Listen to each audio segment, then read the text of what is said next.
with the passing of Jewell. I just wanted to get your thoughts on how everything happened. Your memories of her and how you feel about, just how she passed and the state that she was in when she did pass. Um, that's such a touchy subject because I've done previous interviews, talking about, I guess I say, the fun side or the personal side of Jewell and just personal stories. But I did have an opportunity after she and I had some interviews that was released to converse with her, via text, and we made calls to each other, and just to know, there wasn't any hard feelings first, because that's the first thing. My heart, the God in me first is the first thing that you think when somebody is sick or or dying. You know what I mean? And to know that we lost such a gifted person. I think what hurt me the most about it is that Joelle, like myself, has fought so many years to be an artist and be known for music. And the morning of waking up and after hearing of her death, seeing across the different platforms and magazines and newspapers that she had passed,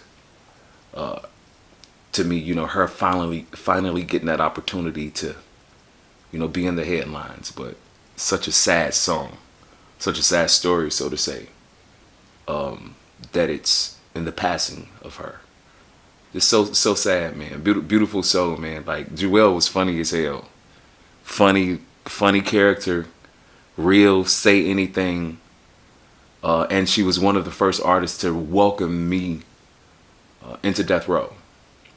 She welcomed me around Death Row Records. Like, literally the first artist to walk in, and she was like, who the fuck is this? you know, was her words. And Suge had me sing in front of her, and she kind of, she kind of took on to me. And my mother passed that next year, and Jewell was one of the only artists that came to my mother's funeral, and she sung. So, no matter what, I'll always remember her for what she did for me over at Death Row Records, and what she contributed to me when I was going through something, losing my mother. Okay. How did you feel about her funeral and her GoFundMe and certain artists like that had made it onto billionaire status or millionaire status that they're quick to post rest in peace, but when she was here they weren't really looking out for her like they could have. Well, that's just a sad story that it is. That that's I guess that's the that's the very. It's just very unfortunate, man. Like, that shit fake, fake, unfortunate.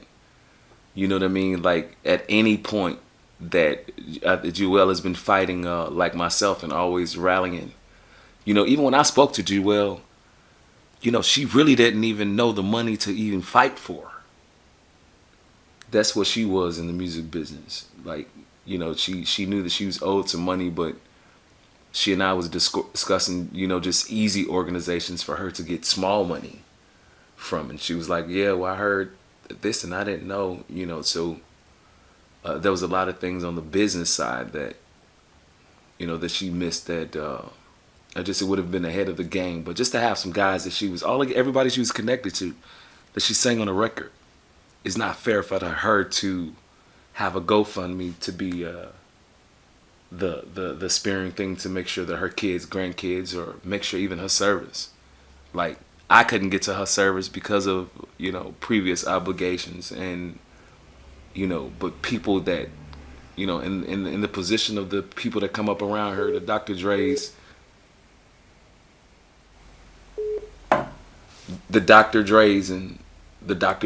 and the Snoop Dogs and things like that. Man, they should have been right on the side of her family.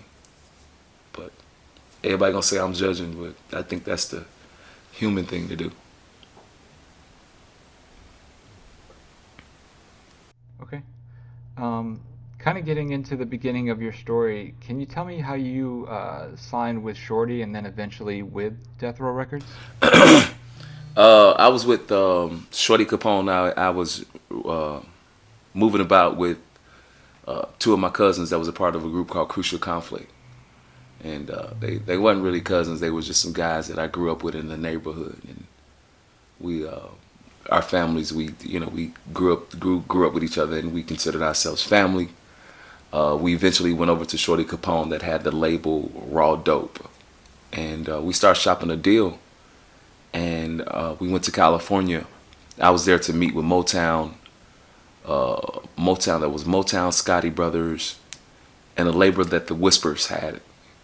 And Suge just happened to walk in a meeting that Shorty Capone was waiting to speak in over at Interscope.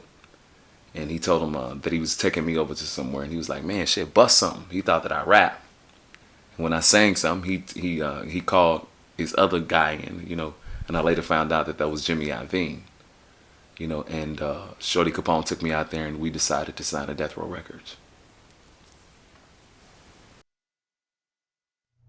Okay. Can you tell me the story of the first day that you recorded with Tupac? Was it the first day that he got out that he came to the studio, or was it later on?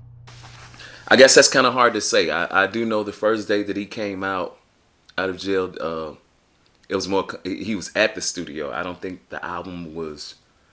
I don't think I could say I worked with him the day one, but it seemed like day one was like a continuous day anyway, because I think at that time, Sugar somebody was one of them was put on house arrest. I think at the studio maybe, and so everybody just spent a lot of time there. And when Pac got that record done, it was on a constant. It was like go. So either he was in the studio or I was in the studio all the time. Those two studios that we had. So it always seemed like it was a continuous thing. So that's kind of hard to say that it was if it was day one recording with him, but it definitely was the beginning days of him being out.